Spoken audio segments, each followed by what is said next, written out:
கர்த்தர் நமக்கு கொடுத்திருக்கிறதான வாக்குத்தத்தம் யோபுடைய சரித்திர புத்தகத்தில் 23ஆம் அதிகாரத்தில் 14ஆம் வசனத்தை ஒருவர் எடுத்தவர்கள் வாசிக்க கேட்கலாம்.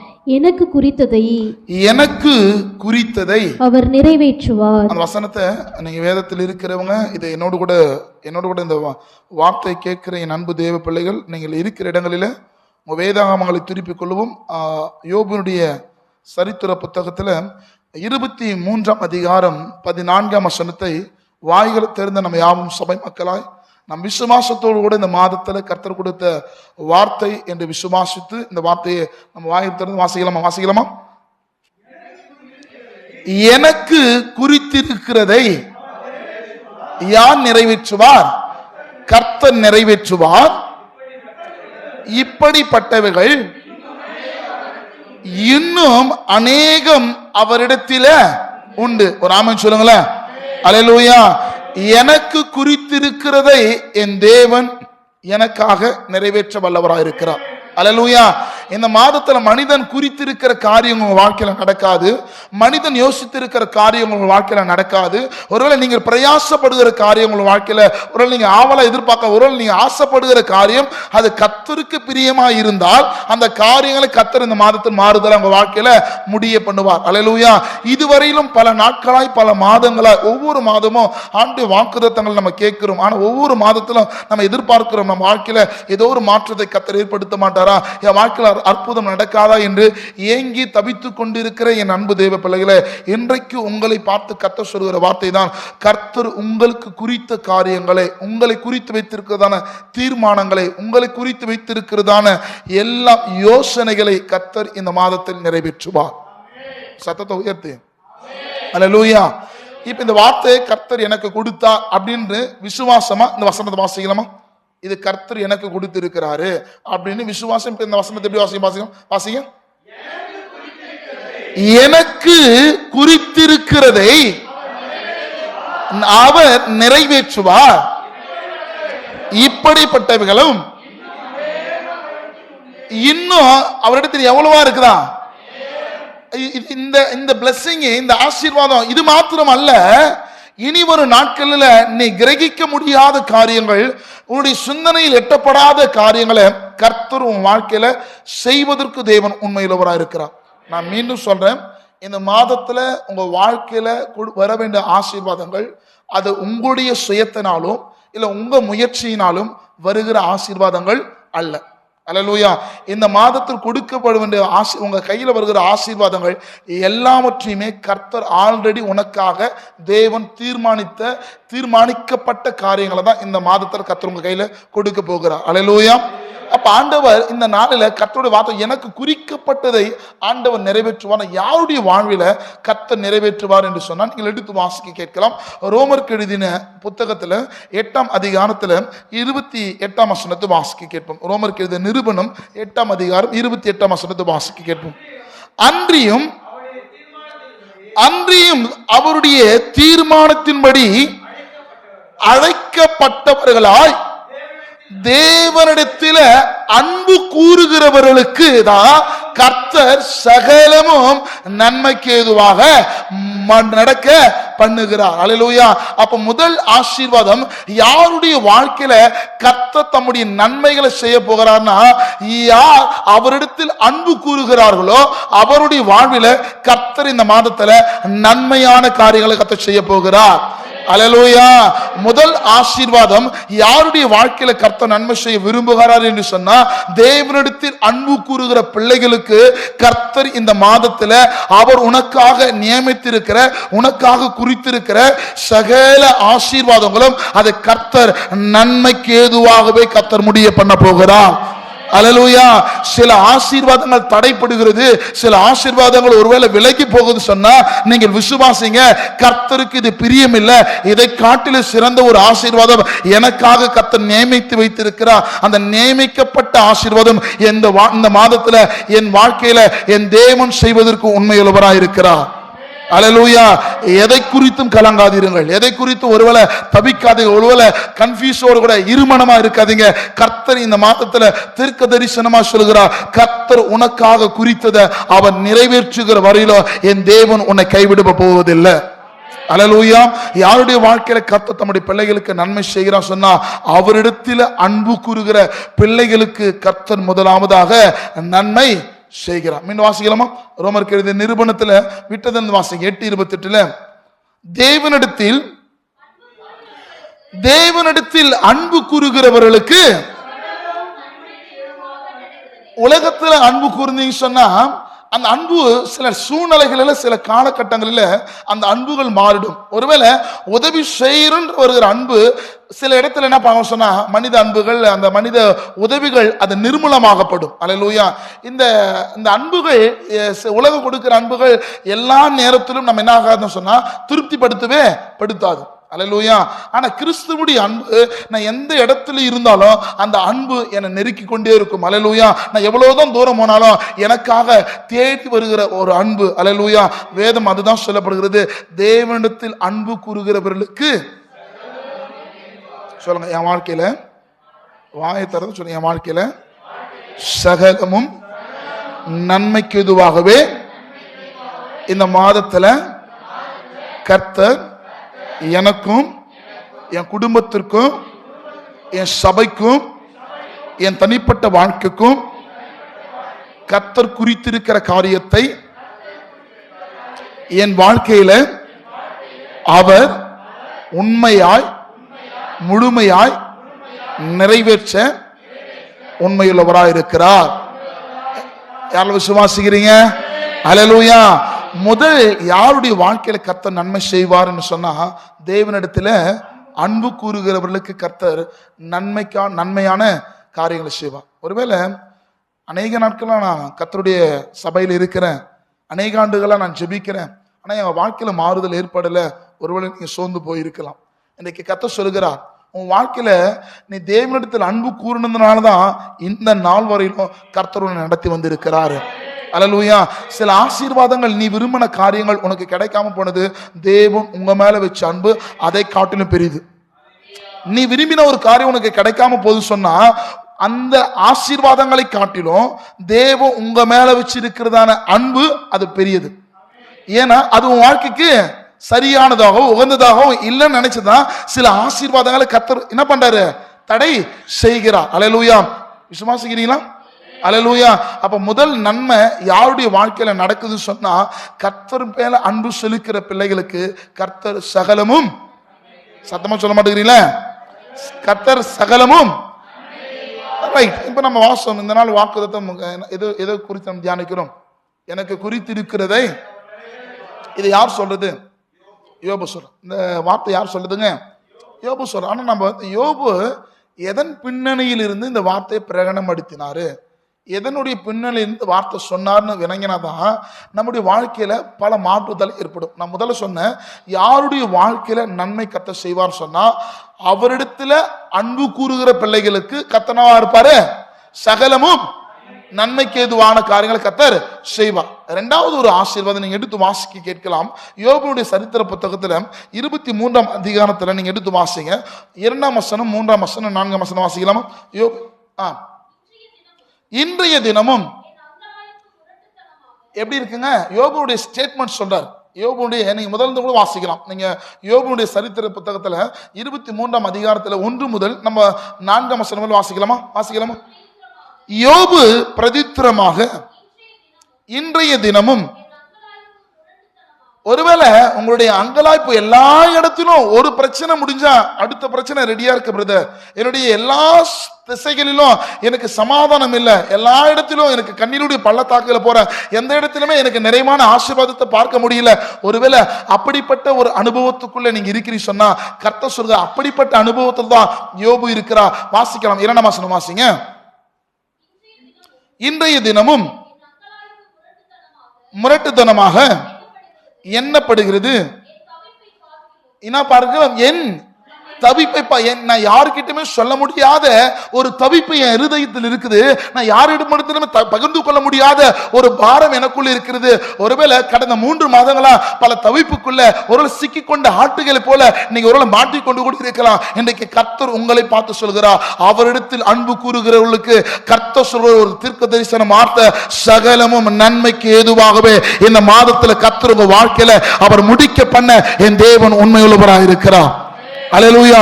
யோபுக்குள்ள ஒரு தவிப்பு இருந்து வாசிக்கலாம். தொடர்ந்து வாசிங்க. என் தவிப்பை பார்க்கிலும் என் வாதை எப்படியா இருக்குதுங்க? என் தவிப்பு ஒரு பக்கம் இருந்தாலும் என் வாதை அது மிகவும் எப்படியா இருக்குது? கடினமா இருக்கு. ஏன்னு சொன்னா நான் 10 குமாரர்களை நான் நேசித்த அந்த குமாரர்கள் எல்லாரும் அந்த வாதைகள் என் வாழ்க்கையில நான் நேசித்த பிள்ளைகள் மரித்து போனார்கள். அல்லேலூயா. என் சரீரத்துல என் சரீர ரோகங்கள் என்னை சீழ் ஒழுகிற ஒரு அனுபவத்துக்குள்ள, மனைவி புறக்கணிக்கப்பட்ட இடத்துல மனைவி தூஷிக்கிற நிலைமையில நான் இருக்கிறேன். நான் இருந்த செல்வங்கள், நான் வைத்திருந்ததான ஆஸ்திகள், இது ஒரு பக்கம் அழிந்து போனாலும் பரவாயில்ல, ஆனா நான் நேசித்த என் பிள்ளைகள் கூட மரித்து போன தருவாயில. அல்லேலூயா. யோபு சொல்லுகிறான், என்னுடைய வாதை அதை விட கடினமானது. ஒரு பக்கம் தவிப்பு, ஒரு பக்கத்துல சமாதானம் இல்ல, ஒரு பக்கத்துல நிந்தையினுடைய அனுபவத்துல யோபின் கண்ணீரின் பள்ளத்தாக்குல போறான், தனிமைப்படுத்தப்பட்ட நிலைமையில் இருக்கிறான். மனிதர்கள் உதவி செய்யறான், வருகிற உதவிகள் கூட அவன் வாழ்க்கையில நிறைவேறாமல் போகிறது. அல்லேலூயா.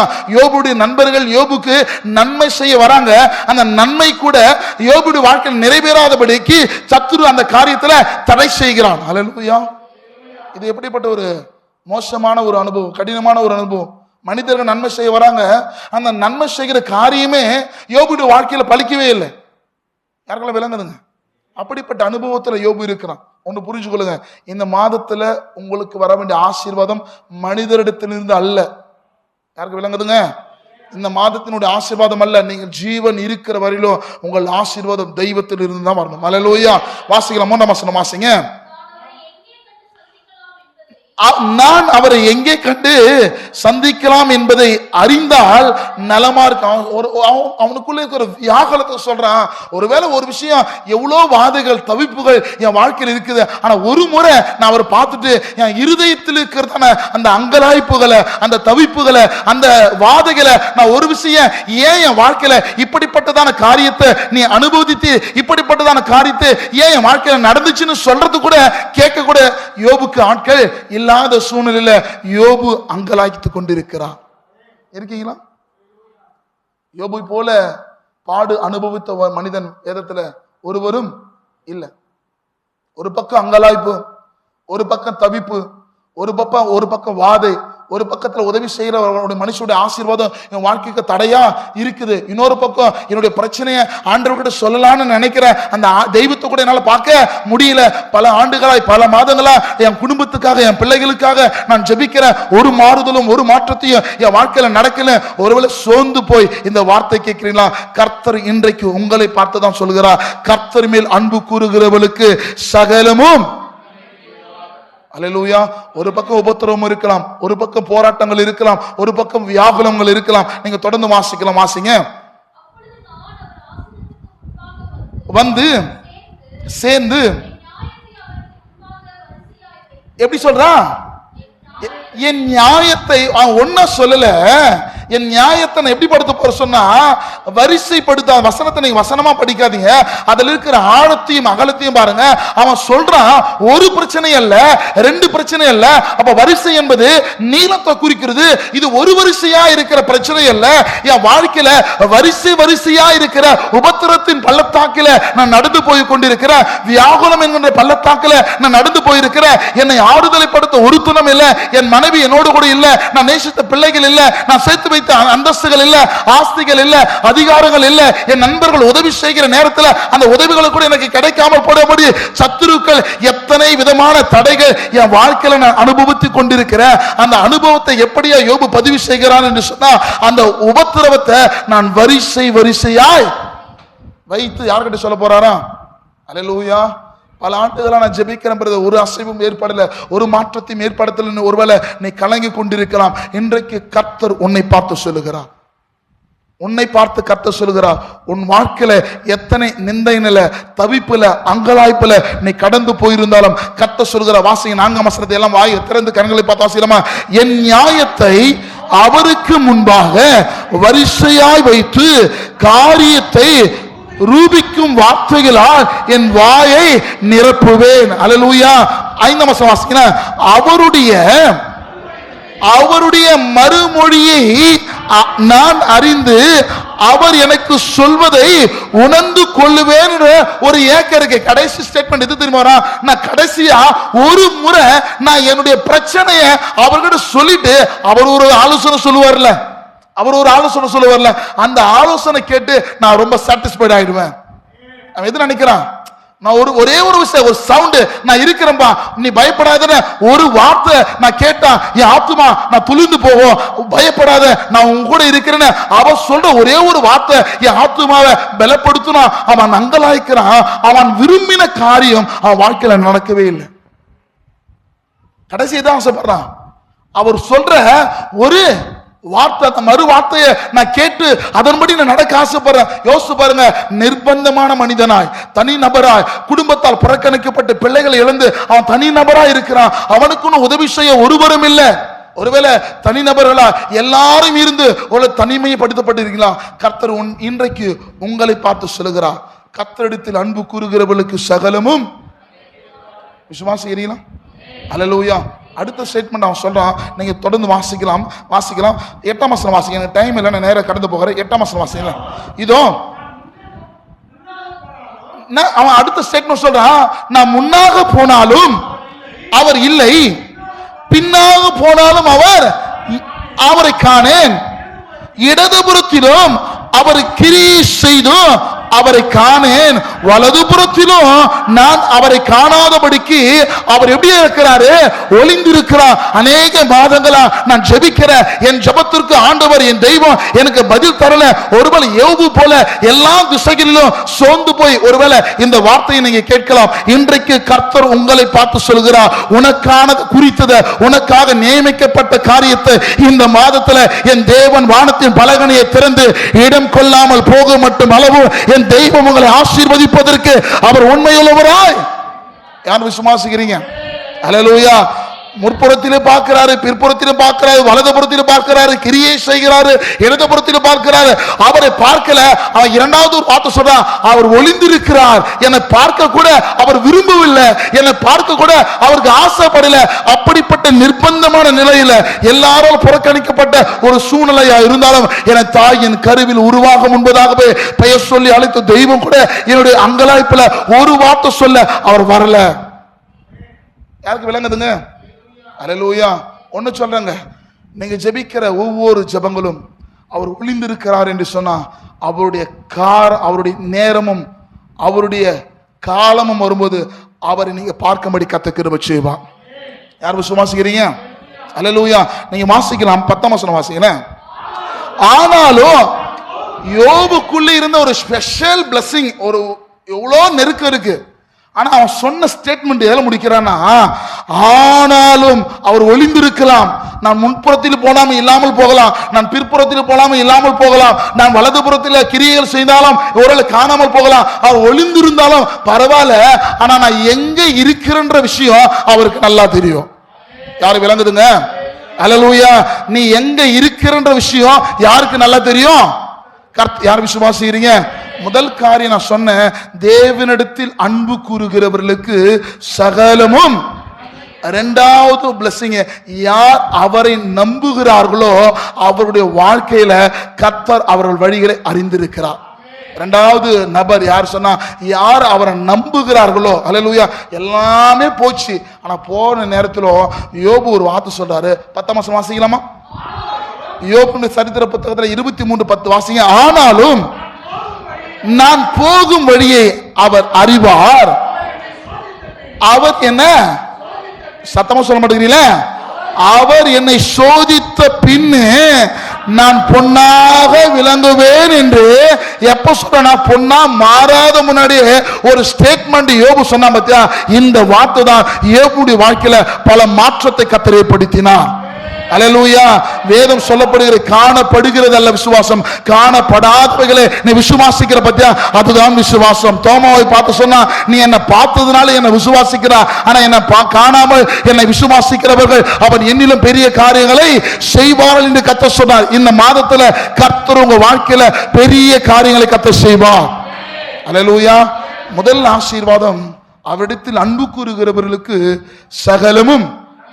இரண்டாவது ஆசீர்வாதம், கண்மூடித்தனமா அவரை நம்பிடுங்க. இந்த உலகத்துல நான் எனக்கு என்ன நேர்ந்தாலும் என் தேவன் என்னை ஒரு பொழுதும் கைவிட மாட்டார். அல்லேலூயா. நீ ஒரு சில இடத்துல பிரச்சனை வரும்போது ஆண்டவர் என்னை கைவிட்டான்னு நினைக்கிறீங்களா, ஆனா யோபு சொல்றான், முற்புறத்திலும் பார்க்கிறாரு, பிற்புறத்திலும் பார்க்கிறாரு, வலதுபுறத்திலும் பார்க்கிறாரு, இடதுபுறத்திலும் பார்க்கிறாரு, எங்கேயுமே பார்க்கல. ஆனா அவர் ஸ்டேட்மெண்ட், ஆனாலும் நான் போகும் வழியை அவர், சத்தமா சொல்லுவாங்களே, நான் போகும் வழியே அவர். அல்லேலூயா. வாசிக்கலாமா? வாசிக்க 10 வாசிக்கும். இன்னும் ஒரு விஷயம், ஆனாலும் நான் போகும் வழியை அவர் அறிவார், அவர் என்னை சோதித்த பின். தொடர்ந்து வாசிக்கலாம். 11ஆம் வசனம் வாசிக்கலாம். பிரைஸ் எல்லாம். என் கால்கள் என்ன சொல்றாரு, இப்பதான் சொன்னாரு, முன்னாடி போனாலும் இல்ல, பின்பதாக போனாலும் இல்ல. இப்ப என்ன சொல்லிட்டாரு, இப்ப நான் நடக்கிறேன்னா நான் நடக்கல, என்னை நடத்துகிறவர் கர்த்தர். யாருக்கு விளங்குதுங்க? இப்ப நான் நடந்து போறேன்னா நான் நடக்கல, என்னை நடத்துகிறது யாரு?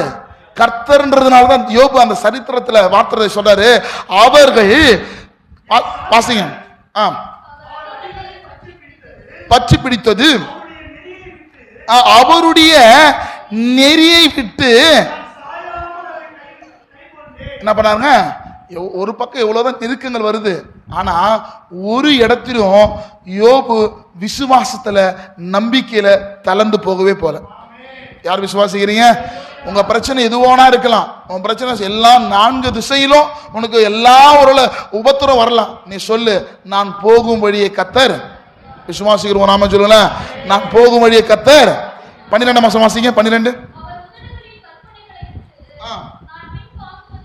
பின்வாங்குவதில்லை, அவருடைய வாயின் வார்த்தைகள் எனக்கு வேண்டிய, சொன்ன ஸ்டேட்மெண்ட் பாருங்க, எனக்கு வேண்டிய ஆகாரத்தை பார்க்கிலும் அதிகமாக வார்த்தையை காத்து கொண்டேன். என்ன வார்த்தை? நான் போகும் வழியை அவர் அறிவார். அவர் அறிவார், என்னுடைய போஜனத்தை மேல அவருடைய வார்த்தை வெளியேற பெற்றது. இந்த மாதத்தில் நீ சொல்ல, எனக்கு குறித்திருக்கிறதை அவன் நிறைவேற்றுவார். வார்த்தை சொல்ல, எனக்கு குறித்திருக்கிறதை அவன். மீண்டுமா சொல்ற, இந்த வார்த்தை கேட்கிற என் அன்பு தேவ பிள்ளைகளை, நெடுநாளை நீங்க காத்திருக்கிற காத்திருப்பதிலே இந்த வார்த்தையின் மூலமா கர்த்தர் உங்கள் வழியை அறிந்திருக்கிறார். அல்லேலூயா. தேவனிடத்தில் அன்பு கூறுகிறவர்களுக்கு சகலமும். இரண்டாவது ஆசை யார் கிடைக்கணும்? அவரை நம்புகிறவர்களை கர்த்தர் அபரிவிதமாய் ஆசீர்வதிக்க. 13ஆம் வசனம் வாசிங்க. ஆம் ஆம். அவரை திரும்பத்தக்கவர் யார்? அவருடைய சுத்தத்தின்படி எல்லாம் செய்வா சொல்லிட்டு சொல்றாரு. வாசிக்கலாமா? எனக்கு குறித்ததை அவன் நிறைவேற்றுவார், இப்படிப்பட்டவைகளும் இன்னும் அநேக அவரிடத்துல. ஒண்ணுமே யோபு வாழ்க்கையில நடக்கல, ஒரு மாற்றமும் மாறல.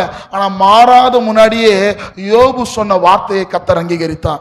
இன்றைக்கு நீ சொல், நான் விடுகிற கண்ணீரை கர்த்தர் ஆனந்த கழிப்பாய் மாற்றுவா, என் பலவீனங்களை கர்த்தர் ஆனந்த கழிப்பாய் மாற்றுவா, என் சோர்வுகளை கர்த்தர் மாற்றுவா, என் கடன் பிரச்சனையை மாற்றுவா, என் காரியங்களை கர்த்தர் மாறுதலாய் முடிய பண்ணுவா. நான் ஜெபிக்கிற ஜெபத்திற்கு நிச்சயம் கர்த்தர் பதில் கொடுப்பா. எனக்கான ஆசீர்வாதத்தை கர்த்தரே கொடுப்பா. நான் மனிதனை நம்பல, கர்த்தரை நம்புற. நான் வெட்கப்பட்டு. அல்லேலூயா. யார் விசுவாசிக்கிறீங்க? நீங்க எடுத்து வாசிக்க கேட்கலாம். ரோமருக்கு எழுதிய நிருபணத்துல 9ஆம் அதிகாரத்துல 28ஆம் வசனம் வாசியும். ரோமருக்கு எழுதிய நிருபணம் 9:28. அவர் நீதியோடு சீக்கிரமாய் காரியத்தை, இந்த மாதத்துல ரொம்ப சீக்கிரமா, அல்லேலூயா, அதிசீக்கிரமாய் உங்கள் காரியங்களை. நீ யாரை நம்பணும் இந்த மாதத்துல? கர்த்தர் எனக்கு குறித்திருக்கிறதை அவன் நிறைவேற்ற. எப்படியா நிறைவேற்ற போறான்னு தன்னுடைய பிள்ளைகளுக்கு சீக்கிரமாய் நிறைவே. வாசிங்க பிரதர், வாசிங்க. அவன் நீதியோடு. நீ நிறைய நேரத்தில் கேட்கல, ஆண்டவர் இவ்வளவு நாள் நான் ஜெபிக்கிறேன், வாழ்க்கையிலே நடக்கல அப்படின்னு நிறைய கொஸ்டின்ஸ் இருக்குல்ல, கொஸ்டின் மார்க் இருக்குல்ல. இன்றைக்கு கர்த்தர் சொல்றா, அந்த கொஸ்டின் மார்க்குக்கெல்லாம் அவர் பதிலா இருக்கிறார். அல்லேலூயா. அவர் நீதியாய் உனக்கு பலன் கொடுக்க, பதில் கொடுக்க தேவன் உண்மையுள்ளவரா இருக்கிற. வாசிங்க. பூமியிலே எப்படி காரியங்களை எங்க முடிக்க போறாரு? சீக்கிரமா இந்த பூமியில உனக்கான காரியத்தை அவர் முடிக்க போகிறார். விசுவாசிக்கிறோம், ஆமே சொல்லுங்க. என் காரியங்களை கர்த்தர் முடிய பண்ண போகிறாரு. வாயத்தோன்னு சொல்லணுமே, என் காரியங்களை, திருமண காரியங்கள், கர்ப்பத்தின் கனியின் காரியங்கள், வீட்டினுடைய காரியங்கள் இடம் இல்லையா? நீ ஆண்டவர் சமூகத்தை சொல்லு. கடன் பிரச்சனை இருக்குல்லையா? என் காரியங்களை இந்த பூமியில சீக்கிரத்துல என் தேவன் முடிய. ஆமென், அல்லேலூயா. நான் முதல் காரியம் சொன்ன, தேவனிடத்தில் அன்பு கூறுகிறவர்களுக்கு சகலமும் நன்மைக்காக. ரெண்டாவது ஒரு காரியம் சொன்னேன். ரெண்டாவது காரியம் என்ன சொன்னாங்க?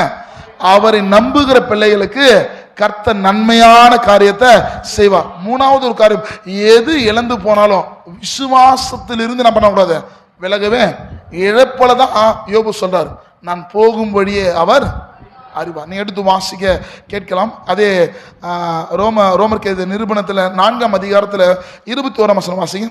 ரோமர்கேது நிருபணம் 4:21. தேவன் வாக்குத்தத்தம் பண்ணினதை அவர் எப்படியா இருக்கிறாருங்க? நிறைவேற்ற. கர்த்தர் ஒரு வாக்கு கொடுத்திருக்க, எனக்கு குறித்ததை அவர் நிறைவேற்ற. யார் விசுவாசிக்கிறீங்க? என் தேவன் எனக்கு கொடுத்த காரியத்தை இந்த மாதத்தில் நிறைவேற்றுவார்னு விசுவாசிக்கலாம். விசுவாசத்தக்கத ஒரு ஆமென் சொல்லுங்க. அல்லேலூயா. என் வாழ்க்கையில என் தேவன் குறைவுகளை நிறைவேற்ற வல்லவரா இருக்கிற. வாசிக்கலாம், தொடர்ந்து வாசிங்க. தேவன் வாக்குத்தத்தம் பண்ணினதை நிறைவேற்ற வல்லவராய் இருக்கிறார் என்று முழு நிச்சயமாய் நம்பி தேவனை மகிமைப்படுத்தி. யாருங்க? ஆபிரகாம் விசுவாசத்துல. இன்றைக்கு விசுவாசத்துல நம்ம தேறினவர்களா இருக்கணும். அல்லேலூயா. எது இழந்து போனாலும் கர்த்தர் கொடுத்த வார்த்தை என்னிலிருந்து ஒரு மனுஷனும் எடுத்துக்கொள்ள முடியாது. எனக்கு அன்பான தேவ பிள்ளைகள், எதை குறித்தும் கலங்காதீர்கள். கடைசி ஒரு வசனத்தை மாத்திரம் வாசித்து முடிக்கலாம். எரேமியா 33ஆம் அதிகாரத்துல 14ஆம் வசனம் வாசியும். எரேமியாவுடைய தீர்க்கதரிசன புஸ்தகம் 33:14. இதோ நாட்கள் வரும் என்று, இதோ நாட்கள் வரும் என்று, இத்தனை நாட்களா என் வாழ்க்கையில் இது நடந்துடாதா, இதற்காக நான் காத்து கொண்டிருக்கிறேன் என்று கலங்கி கொண்டு ஏங்கி கொண்டிருக்கிறேன் அன்பு பிள்ளைகளே. கர்த்தர் இன்றைக்கு உங்களை பார்த்து சொல்லுகிறார், இதோ நாட்கள் வரும் என்று கர்த்தர் சொல்லுகிறார். அப்பொழுது இஸ்ரவேலினுடைய குடும்பத்திற்கும் யூதாவினுடைய குடும்பத்திற்கும் சொன்ன என்ன நல்வார்த்தை? எனக்கு குறித்திருக்கிறதை அவர். விசுவாசிக்கிறவங்க, எனக்கு குறித்திருக்கிறதை யாரால விசுவாசிக்கிறீங்க? இந்த வார்த்தை சொல்ல சொல்ல சொல்ல அடைக்கப்பட்டு இருக்கிற எல்லாம் கதவுகளும் இயேசுவின் நாமத்தில் திறக்கப்படுவதாக. அடைக்கப்பட்ட கதவுகள் இயேசுவின் நாமத்தில் திறக்கப்படுவதாக. யாருடைய விசுவாசம்? உன்னுடைய விசுவாசம். இப்ப ஆண்டவர் கொடுத்துட்டார் வாக்குத்தத்தத்தை. இந்த வாக்குத்தத்தத்தை என் வாழ்க்கையில் நிறைவேற்றணும்னு சொன்னா இப்ப யார்கிட்ட இருக்கு? உங்ககிட்ட ஆண்டவர் இப்போ ஒரு ஸ்வீட் பாக்ஸ் கொடுத்துட்டாரு, நீ சாப்பிடுவான்னு சொல்லிட்டு கொடுத்துட்டாரு. இந்த ஸ்வீட் பாக்ஸ் ஓபன் பண்றது யார்கிட்ட இருக்கு? அதை எடுத்து சாப்பிடுறது யார்கிட்ட இருக்கு? இப்போ வாக்குத்தத்தத்தை கர்த்தர் கொடுத்தாரு. இந்த வாக்குத்தத்தங்களை அதை நீங்கள் அனுபவிக்கணும்னா கர்த்தர் சொன்ன வார்த்தைகளை முழு நிச்சயமா நம்பணும். அல்லேலூயா. எனக்கு குறித்ததை கர்த்தர். விசுவாசிக்கிறீங்களா? கர்த்தர் எதை குறித்து கவலைப்படாதீர்கள். உங்களுக்கு தீர்மானம் பண்ணின காரியங்களை ஏற்ற நேரத்தில் ஏற்ற வேலையில தெய்வத்தால செய்து முடிக்க அவரால் முடியும். அல்லேலூயா. எதை குறித்து கலங்காதீர்கள், கர்த்தர் உங்களோடு கூட இருக்கிறார். அல்லேலூயா. கர்த்தர் தாமே உங்களை ஆசீர்வதிப்பார். ஓகே, நம் கண்களை மூடி ஜெபம் பண்ணலாமா? இருக்கிற முழங்கால் படி. கிறிஸ்தோபரா